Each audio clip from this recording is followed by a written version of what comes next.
they didn't really do a whole lot, So, I mean, I give them a dollar. Give them a dollar. Sometimes I just don't tip it. The attitude's wrong, and I just don't tip it. So I feel like Mike Leach talking about that would be my preferred next sound clip from him. Hey, what's up, everybody? Welcome into Monkey Knife Fights College Football Preview Show, Week 6 edition. I'm Dan Watkins. Joining me, as always, is the great John McKechnie of Rotowire.com. John, what's up, buddy? How's it going? We're doing well. It's Thursday. I'm getting excited for college football weekend. We had a game last night, so that always kind of gets the juices flowing. And I got a little extra pep in my step because despite the kind of shaky showing that my Georgia Bulldogs had last week in Como, I am going to Athens this weekend. And so it's my one Saturday off for the regular season, and I'm going facing the Auburn Tigers. That's always a crazy environment when Auburn comes to town. So, I mean, I'm riding high. That's awesome. We'll get into the Georgia stuff in just a few minutes. There are a few other things I want to get your thoughts on here as we start the show. It is the month of October, and that means that Halloween is right around the corner, just a couple weeks out. Did you see the big NIL news this morning as we record this show? It must have missed me. Yeah, so Reese's Peanut Butter Cups have signed 12 players to NIL deals across the country. All of them have something in common. Their last name is Reese. Oh, look at that. Coordinated effort. Yeah, Darren Rovell broke the news on Twitter on Thursday morning. But anyways, here are some of the perks that they get with this deal. They each get a Reese's Reese chain, which is an ambassador's only gold chain and pendant, a custom game day blazer, a custom tailored Blaze Orange Team Reese travel blazer, some cup links, if you will, a pair of custom cuff links in the legendary peanut butter cup shape, and a football locker fridge, which will keep those mini Reese's, the little football shaped peanut butter cups in a small little fridge and keep them cold. Oh, nice. Yeah. So Tommy Callahan would be a big fan of that, freezer, keep my candy and stuff. Yeah. Where do you land on the frozen candy side of things? Love it. There's a bag in my freezer right now. Okay. Major respect. Whalen, I think he even freezes sour candy, which I'd never even heard of before, but yeah, apparently that's a move that he pulls. Apparently it's worth trying. Well, I know what I'm starting our NFL show with this week, but there we go. All right. Anyways, blame him. Yeah. So speaking of our friend Nick Whalen, that makes me think of the Wisconsin Badgers, and they're also in the news this week as they have fired their coach, Paul Chryst. Your thoughts on that, John? Yeah, it's interesting, but I think if you've been paying attention to this Wisconsin program, maybe you're not that surprised. And I know that Wisconsin is kind of held up in the public consciousness as being like the model of consistency, like a kind of self-sustaining machine that, gets the 4-star guys in state, maybe plucks one or two others per recruiting class, but otherwise is a program that's very reliant on getting those 3 stars and developing them, coaching them up, all that good stuff.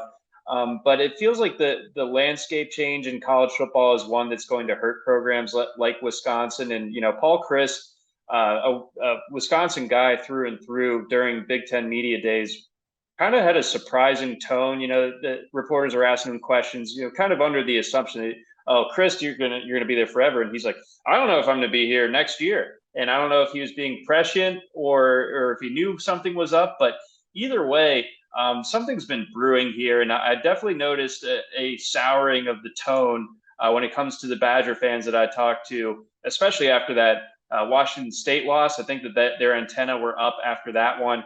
Yet another complete rinsing at the hands of Ohio State, something that they expect. But at the same time, when it happens, it does kind of make you reevaluate things. And then there is still a lot of hatred for Brett Bielema in the greater Madison area. And that clearly was the last straw last weekend with Illinois just kind of taking care of business on the road in Madison. Bert all fired up and red after the game and excited. And so, I mean, Wisconsin's let it slip a little bit in recent years this past year, recruiting wise, dropped into the 40s. And if you look in where they are, that they're in what I call like the Oregon State territory. You never want to be in the Oregon State territory, because that's when you have to click the load more at the bottom of the 24/7 composite rankings, and that's when you know your class is in bad shape. And obviously with the coaching stuff being in flux, that's not going to help things. But at the same time, it kind of shows you the direction that the Badgers are going in. The Mertz thing never worked out, unfortunately. So I mean, this is tough times in Madison, honestly, and they're going to need Jim Leonard to be the right guy, because they've kind of had him anointed as the next guy for a long time. If that doesn't work out, then we could see a significant backslide. Yeah, Wisconsin's always just been a solid program, and now things aren't looking very solid in Madison. But anyways, the past couple of weeks, we've had like one firing each week. Do we get another one coming up here before week 7?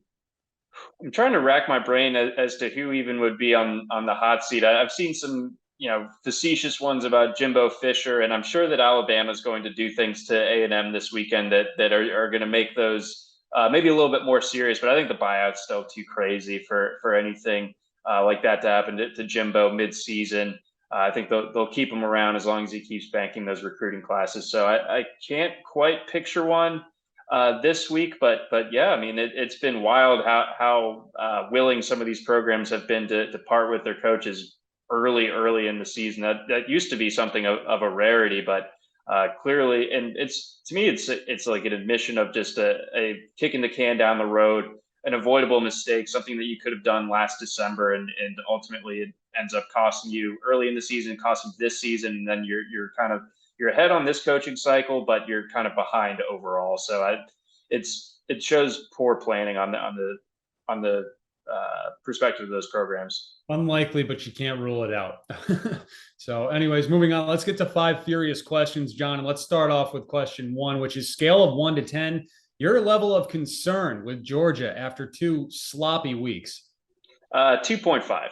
I think that it's there. This team isn't always going to be what they showed those first 2-3 games of the season. Crushing Oregon, doing something very similar on the road against South Carolina. They barely escaped last week's game against Missouri with a win. I should probably just show you my group me with my college friends to show you kind of how insane things were on Saturday night there for a little bit. It's a team that doesn't have much in the way of receiver talent. The running back room isn't as good as we're used to seeing at Georgia. The defense is still young. It's talented, but it's young. So I think that, in a case like Auburn this weekend, they are 30-point favorites still. I don't know if they cover that, but Georgia they're mortal. I think that they are going to struggle against Tennessee. That one's at home. They have a game against Kentucky. That'll be tough. Florida could be playing well by the end of this month. So they have some hard games left on their schedule, but I think that they do have that dog in them. I think they do have, the type of performance, their A game, like the one against Oregon, that can beat anybody. But now we have to worry about the consistency week to week when it comes to them. Yeah, we're not really going to find anything out about Georgia, I don't think, for at least another 2 weeks. You got Auburn, who's having a down year, is putting it nicely this week, and then you got Vanderbilt next week, and then finally we get the Florida and the Tennessee matchups towards the end of the month, as you just mentioned. So I guess wait a couple of weeks, then I'll reassess and we'll ask you this again. All right, moving on. Question 2: after the past 2 weeks, is Clemson now not getting enough respect? Begrudgingly, they are not getting enough respect. I wanted to be the biggest Clemson doubter, but they seem to have been figuring things out on offense. I was impressed by their win over NC State this past weekend. The offense seems to have woken up. DJU has exceeded our expectations, significantly, tremendously. I think he has more touchdowns already through the air than he did all of last season. That just goes to show how bad it was last season. But he's playing well. The rest of the talent on that team is nasty. That defense is really, really good. It might have a legit case for best in the country. So yeah, I mean, Clemson is right there. They're a dangerous team, and they kind of got the biggest hurdle out of the way in the ACC by beating NC State. So look out for them. I think that they very well could be playoff bound. Yeah, I can't believe how far we've come in just 2 weeks with this Clemson squad. Just they put up over 50 points against Wake Forest. They beat NC State.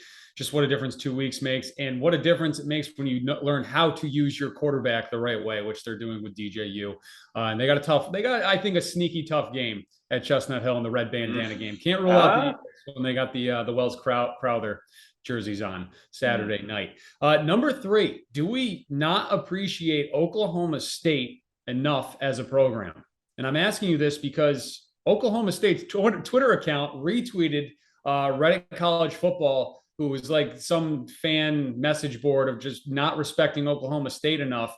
And they point out that they have 7 10-win seasons since 2010. Meanwhile, Texas A&M, who everybody just loves for some reason, only has 1. They don't. I think that we should also give like a little bit of added respect and appreciation to Oklahoma State for kind of like changing their colors in a sense. Obviously they're still orange and black. I mean this figuratively, where they used to be the team that's dropping back and throwing it 50 plus times and just winning in shootouts. Now they can really like win with defense and running the ball. That's been something that they've established, especially in like the Spencer Sanders years. But it's impressive for Gundy to kind of like swallow the ego, swallow the pride a little bit. Maybe you can't tell by the way that he acts in general, but for the team to operate the way that it does now relative to a couple of years ago and still be, arguably even more effective, it's impressive what they've got going there in Stillwater. And obviously Oklahoma, they're having their growing pains under Venables. So now OK State kind of looks like the team to beat in the Big 12, and they proved it by lighting my Baylor Big 12 champion ticket on fire right in front of me last weekend. Yep, coming off that Fiesta Bowl win last year, they are motoring right along. They're ranked number 7 in the country, heading into a matchup this weekend with Texas Tech. Question 4, this is my favorite question of the 5 furious questions. What else would you like to get Coach Mike Leach's opinion or advice on? I mean, just the best moment of week 5, of course, the post game with Mike Leach and the reporter there, where he tells everybody how he's offered his children $10,000 each if they would just elope and skip over a wedding completely. Piggyback that off of earlier in the summer, where he gave a rant on opening statements, which was just fantastic. And then, of course, last year when he just went on his just long rant about Halloween candy. So, John, what else would you like to get Coach's advice on?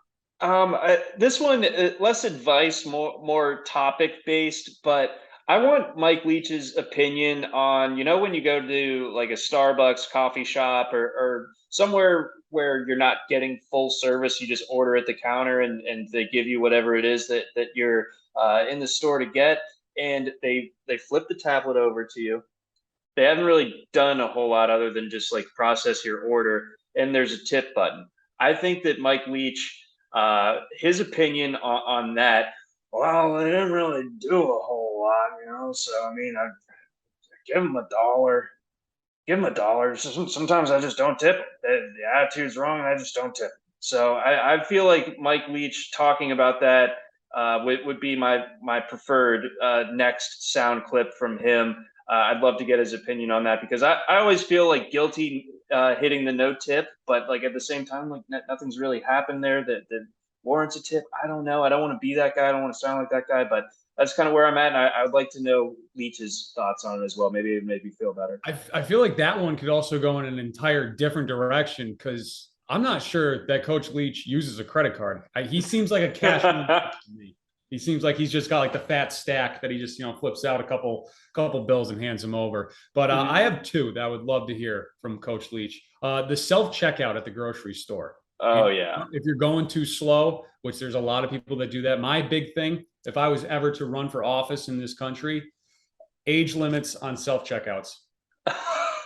You're over. Put them in. If you're over 55, sorry, no, you take too long. Sorry. It's just you're fudging around with your wallet and getting everything out. You put your keys up. It's just then you got to wave the attendant over, and it's just a whole big deal. And it just frustrates me to no end. And then my other one, people going under the speed limit in the left lane on the highway. Big problem here in the Northeast. I don't know about down south with you, but it's just awful. It's like the right lane is basically the fast lane now. So Leach, I'm certain, has opinions on driving etiquette, especially interstate driving etiquette. So no doubt there. All right, very good. And last question for you: what is the most underrated matchup this weekend? Let's see. I think Tennessee, LSU. I mean, I know it gets like a lot of SEC love, but I think that one could be pretty interesting. We'll have to see if LSU's offense can show up a little bit, but I think Tennessee's defense is gettable. They gave up so much yardage to Florida in a game at home that they barely escaped with the win, despite being 11.5-point favorites. So I'm very intrigued to see if LSU can exploit anything in that Tennessee team. And then I guess, you wouldn't have expected it to be this way, but with Will Levis, his status being a little bit up in the air, that game against South Carolina is a real gut check, if nothing else, for the Cats coming off of that really tough loss down in Oxford last week that they basically had it and they blew it. Yep. For me, I can't believe I'm saying this, but I think it's the Red River Showdown. Red River Shootout is the most underrated matchup this weekend. This is the first time since 1998 that both Texas and Oklahoma are unranked going into this game. We don't know who the quarterback is going to be for either team as we're recording this show. Quinn Ewers could be back. Hudson Card could play. Dylan Gabriel's in the protocol. But I do want to ask you, though, Oklahoma's defense is giving up nearly 200 yards per game on the ground. What is the number for Bijan Robinson that you would actually not smash the more button on this weekend? I think we would have to get into the 140s for me to go with less, and maybe even that is conservative, because the way that Oklahoma looked against TCU last weekend was unrecognizable. They didn't look like Oklahoma, and they didn't look like a Brent Venables team both at the same time. It was insane. Like, I was so looking forward to that early window, and that being one of the better games on there. I was like, anything to not watch Michigan, Iowa. Please, TCU, Oklahoma, deliver. Ugh, no, that was just a beating. All right, very good. Let's move on. Let's get into some of these contests, and let's start off with a different Big 12 showdown this weekend. TCU at Kansas. It's a noon kickoff on FS1. TCU is favored by 7 in this one. The over-under is 68.5, so they're expecting a true Big 12 matchup here. What a time to be a Jayhawks football fan. You're back in the top 25. You get College game day on Saturday, and most importantly, we're talking about you on the MKF College Football Show. So, John, Jalen Daniels, 220.5 passing yards, 23.5 fantasy points. Is Kansas's quarterbacks more or less? What do you expect out of him? So, with the passing yards, I got to go with less. And it's not just because of last week. I know he threw for a good amount of yardage against Duke. But I think that this is a Kansas team that's set up to just kind of play slow and grind it out. They're running less than 60 plays per game. They have a high run percentage relative to their pass play percentage. So, I mean, I just don't see Daniels being asked to throw it much more than 20, 25 times in this game, even if TCU is doing their thing. I think that Kansas is more worried about, occupied with just trying to lengthen those possessions with their run game. So I like the more for Daniels' fantasy points. But for passing yardage, I'm out. I would go with the under. Yeah, I'm a less on that passing yard total too. He's only hit that number just 1 out of 5 times. So moving on, you got Max Duggan on the other side, 300.5 passing yards, 25.5 fantasy points. He absolutely shredded Oklahoma's defense last week. 302 passing yards, over 100 yards on the ground as well. Most of them came on that big read option run that he pulled off there in the first half. 301 or more yards in 2 of 3 games that he's played the full game this year. Kansas, though, is allowing about 269 yards a game. So can Kansas do a better job slowing this guy down than Oklahoma? I'm thinking so. I think that there's going to be that element of it. I think that they're not going to give up the big plays that TCU's receivers were creating last week and against SMU as well. And part of me needs to just kind of accept that TCU is a Sonny Dykes run team now. It's not Gary Patterson anymore. They are going to be a little bit more open with their offense. But I still feel like Kansas, if they have things established on their side and they're able to kind of slow the pace of play down and limit TCU's play count, then I think that it's going to be harder for Duggan to hit this number. And Kansas, their defense is crazy enough to say probably better than Oklahoma's right now, and they're at home. I'm going to go with less for Duggan at 300.5. And the most important question, who do you think the celebrity picker is going to be on game day? I'm hoping it's John Hamm. I'm hoping Oh, yeah, that's a good one. Mr. Don Draper himself. I know that what Paul Rudd would be pretty electric, but it'd be funny to see John Hamm doing Don Draper doing College Game Day. Now there's an idea. I like it. I like it. I think my pick's probably going to be Eric Stone Street from Modern Family. Plays Cam, dresses up as Andy Reid from time to time, but he is from Oh Kansas. yes, So I think that could maybe that's work. the safe play for them. That's the Yeah, safe that play. seems like it. But I feel like if I had to bet, though, it's probably going to be like Bill Self. Like, if, That would be so boring, but yeah, I guess they did win a national title or whatever. yeah. So, yeah, right. There we go. Back to Jayhawk basketball. Moving on, let's talk about that SEC matchup that you were hinting at that could be very underrated this weekend. That's Tennessee at LSU. It's a noon kickoff on ESPN. Tennessee is favored by just a field goal in this one in Baton Rouge. The over-under is 65. Are you surprised by this line at all, John? Tennessee is coming off a bye. LSU just had to slug it out with Auburn.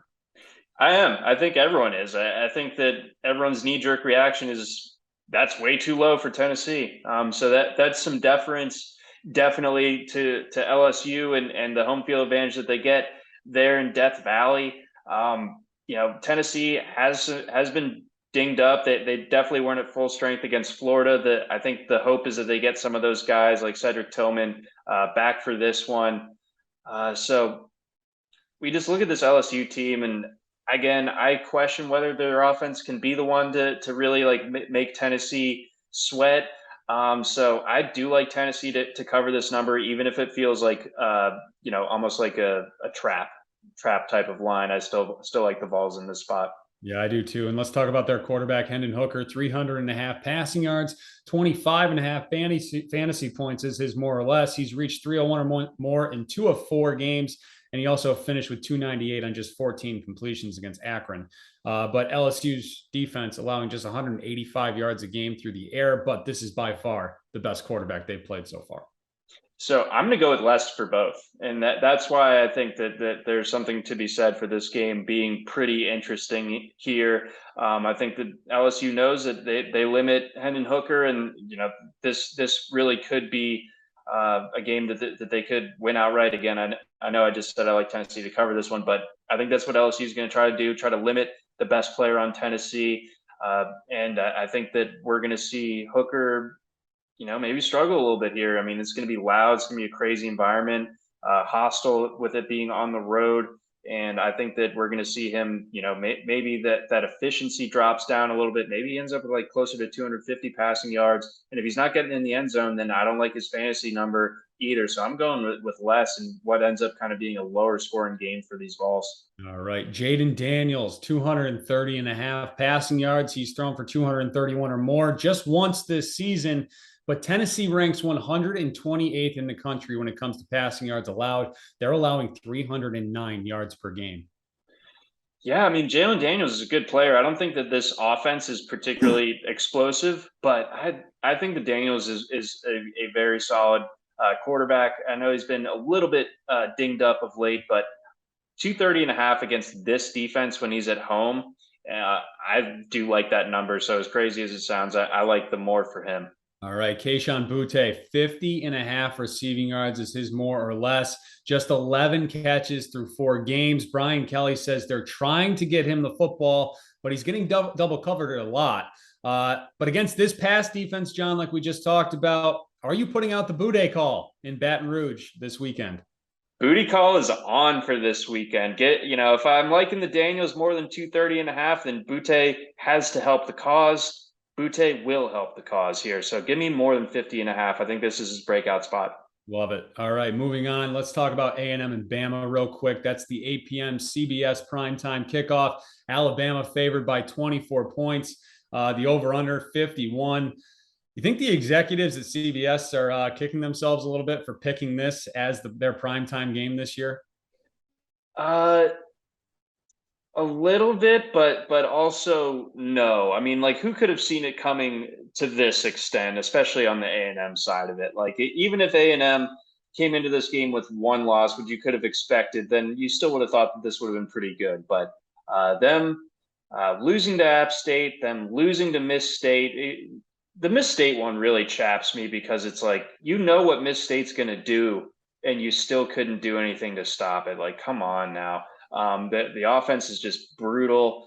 So that there's just kind of a lack of entertainment factor. And Ania Smith is out for the season too for A&M. So I mean, they're kicking themselves. But I think in the end, like that with all the offseason juice with the Saban Jimbo thing, obviously it's like a secondary storyline at this point. But now they're kicking themselves, but I don't think they would. If they could go back to the summer, they don't do it any differently. Yeah, is this Jimbo Saban feud real, or do you think this is all just for show? I mean, just a little refresher here for you guys. Back in the spring, Saban suggested that A&M bought their entire recruiting class when they had that #1 class.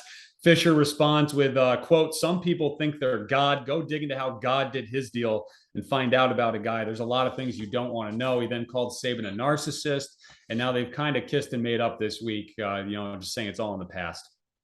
Yeah, I think Jimbo must have like really like vehemently apologized behind the scenes or whatever, because I mean that if he was still running his mouth, this could be like just a really ugly, like Saban laying down the hammer and reminding everybody. But it seems like Jimbo's trying to soften the blow for his team by trying to make good with his old boss. And yeah, that press conference was one of the highlights of the offseason. Jimbo literally just calling an emergency press conference the morning after Saban's comments to like a bunch of boosters, which, in reality, he was just trying to get the boosters to give him more money so that they could like have the same amount of cash to play with for NIL as A&M did.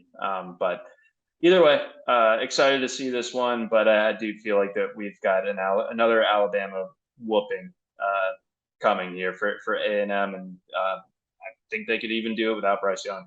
Yeah, so that was my follow-up question for you. Does Alabama, A, need Bryce Young in this game? And B, if it's Jalen Milroe, what's the impact on the offense if you're approaching this on an MKF standpoint? So I think first of all, Alabama can beat A&M with Jalen Milroe. It wouldn't be as pretty, but I think that they would still get it done. I mean, Milroe's run, especially in like a really crucial moment against Arkansas last week, was like they just like have one of those guys just hanging out on the bench, like great. But I think that the shape of the offense is different. I would fade your Jermaine Burtons, your Kobe Prentices. But I think it was definitely worth noting that Jahmyr Gibbs got a lot more involved last week as a result of Bryce Young going out. They wanted to lean on the ground game. Gibbs was able to respond. So basically, there wouldn't be a number that I would be uncomfortable with when it comes to a Jahmyr Gibbs prop on MKF. Very good. All right, let's finish things up with the speed round. Let's start off with Michigan's running back, Blake Corum. They're at Indiana, 115.5 rushing yards, more or less.